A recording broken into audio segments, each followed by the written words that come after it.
There's a story time that happened in 2nd grade. So my teacher never allowed fidget spinners, and my friend always brought one to school because that was the only thing that helped us focus. But every time she saw it, she would take it, and she would never return it even though she said she was. So me and my friend, I'm gonna call her Jalen, and my other friend, I'm gonna name her Caitlin. So me, Jalen, and Caitlin all had this plan to sneak into school and take our fidget spinners. So at recess, we had this plan spot behind the tree, and we would all talk about it. This girl even didn't eat her lunch because her teacher took away her fidget spinner. Anyway, we all had this plan to sneak in school and break the windows, go in class and steal all our fidget spinners and give them back to the owners. But every time we talk about it, we'd get caught by this one kid named Nathan, and he would all go tell the teacher. But the teacher didn't care, obviously, because she knew we weren't going to do it. So today in English class, our English teacher was going through the rules again, just because I guess like some people were forgetting them or like breaking the rules. So anyway, she was like, just to remind you guys, there's no food in class, no talking to your neighbor without permission. And if I catch you with your phones, then you're gonna have it taken away and your parents are gonna have to come get it. And when she said that part about the phones, this kid raised his hand, and he's like a really creepy kid. And he was like, well, what if I shoot you? Like, hold up. What? You just threatened to shoot a teacher? So I just like looked at him and I scooped my desk away, and the whole class went silent. Like nobody said anything. We were all just staring at him. Like we were all just in shock. Like, did he just threaten to shoot a teacher? After like 10 seconds of it being like completely silent, he reached in his backpack. This is the reason why I treat people the way that I do. And this is how a toxic friend changed my life. Let's set the scene. 5th grade. I had a best friend, not gonna name her. We were like this. We were partners for everything. Always sat next to each other. If the teacher said team up, she'd be like, I wanna be with Joe today. So we would team up. But if we were ever on a team and we were losing, she would blame me. If I got a question wrong, she would call me dumb. If I shared my snacks with her, she wouldn't share any of hers back with me. You guys know those Cosmo brownies with the sprinkles? I would literally force my mom to buy those just for her. And when I'd ask for a chip, she'd be like, never willing to share. We would get into fights a lot. And in turn, I started being mean. But up until that point, I was a pretty wild child. Pretty crazy. Hyper. This girl would make me feel stupid for getting questions wrong, for not being fast enough in PE, but then the next day would want to be my best friend. I felt like a failure a lot. If I won anything, I'd have to give it to her. And I was mean too. I didn't like the person I was around her. Until eventually in art class, I legitimately had an epiphany. She was copying my artwork. I was a pretty good artist. She knew that, so she was copying me. Story time. So this was 2 years ago, and I was at school, and it was a normal day until the principal went on the speaker and said, we're in lockdown, go in your closets. So we went ahead and went in the closets. We were all confused. Some people were scared. Everyone was like kind of asking the teacher what was going on and stuff. Now during this time, I wasn't asking anything or saying anything because I knew during a lockdown you don't want to say anything. So if there is someone in the school, they won't find where you are. But I was still listening to them because I was curious like everyone else. So while everyone was asking the questions, one girl stood up and said, if you're not going to say what's going on, I'm going to get out of the closet. The teacher yelled at her and told her no. And the teacher yelled loud, so whoever was in the school obviously heard. So the door opened and everyone became silent. This is why you should never friend people you don't know on Roblox.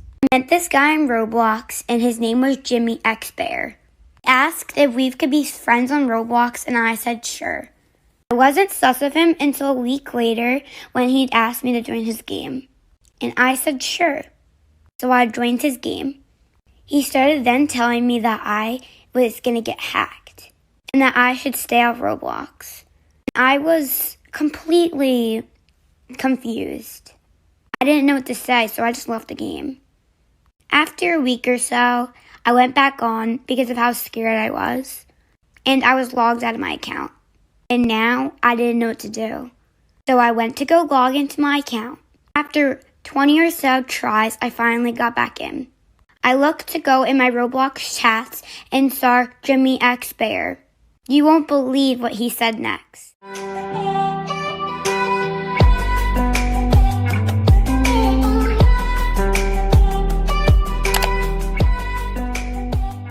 Story time about this girl who faked being Latina. So there was this girl who went to my school. Let's call her Sarah. Sarah is the queen of lies. In every subject we talk about, Sarah always, and I mean always, comes up with a lie that has to do with her life. Here's an example. What if we're talking about Tom Holland? She'd just come in and say, oh yeah, Tom Holland is my dad's friend. I met him once. You know, these types of lies. Another one is when she told everyone she's Latina. It was lunchtime in school, and we were talking about where we went for the summer. Sarah tells us that she went to Spain, and she started telling us on what she did there, and says that she's 50% Latina. She also said that she lived in Spain for 6 years, and if there is any person who lived in Spain for 6 years, they must know how to speak Spanish. And then my friend Kayla asked Sarah, what does good morning mean in Spanish? And then Sarah looks at us, looks back at her food, and said, I don't know, I'm still taking Spanish lessons. And we just look at her, that she doesn't even know what good morning means in Spanish. If she had lived in Spain for 6 years, she would have known what it meant. I don't know how, but that incident has spread around the entire school. Every person that walks past Sarah just says, Buenos dias, basically teasing her about not knowing what good morning means in Spanish. And then Sarah didn't show up to school for 3 days after that. And oh boy, we haven't even gotten to the crazy part. The 3 days pass and Sarah comes back to school. As soon as she walks into the class, everyone's eyes was on her. She came up, sat in her seat, and this lady showed up in a crop top, skinny jeans, fake nails, and fake lashes. And her hair was in a bun with edges. Yes, you heard me, edges. This lady is white. And in lunchtime, she took out a bag of hot Cheetos and some dipping sauce. I don't know if this was supposed to make us think she's Latina, but trust me, it didn't work. All of the freshmen and sophomores took out their phone and started filming her. This is where I kind of felt bad, but she ran to the bathroom crying, and she just stayed there and didn't show up to any classes for the rest of the day. Story time. So there was this one girl in 7th grade, let's call her Lexi. And Lexi used to sit next to me in class. And I was throwing a Halloween party later this week. I decided to write a list of what we're going to be doing at the party in class while Lexi's sitting next to me. She looks over at my notebook and sees it. And she was like, I'm invited, right? I looked at her and I just didn't say anything because I didn't want to tell her she's not. She got really excited and was like, I'm going to be wearing a devil costume. Actually, no, I want to be the angel. And at the end of class, she told me to send her the location and information on her Instagram.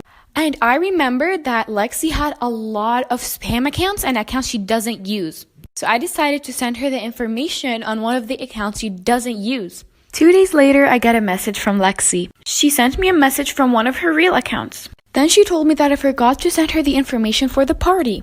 I told her that I did send the location, but on her other account, and that I didn't know she stopped using it. Lexi didn't believe me, so I sent her a screenshot. Then I told her that since she didn't confirm, she can't come to the party because I had a limit of 20 people. Lexi got really mad and started calling me mean stuff, that I'm rude and forgetful. And then Lexi blocked me not just on Instagram, but on Snapchat and TikTok. Of course, I didn't care and just went on with my day. Fast forward to the next day, which was the day of my party. Things were going great. Me and my friends had an amazing time. But after an hour, I get a phone call from a random number. I didn't answer, number one, because the music was too loud and I was too busy with my friends.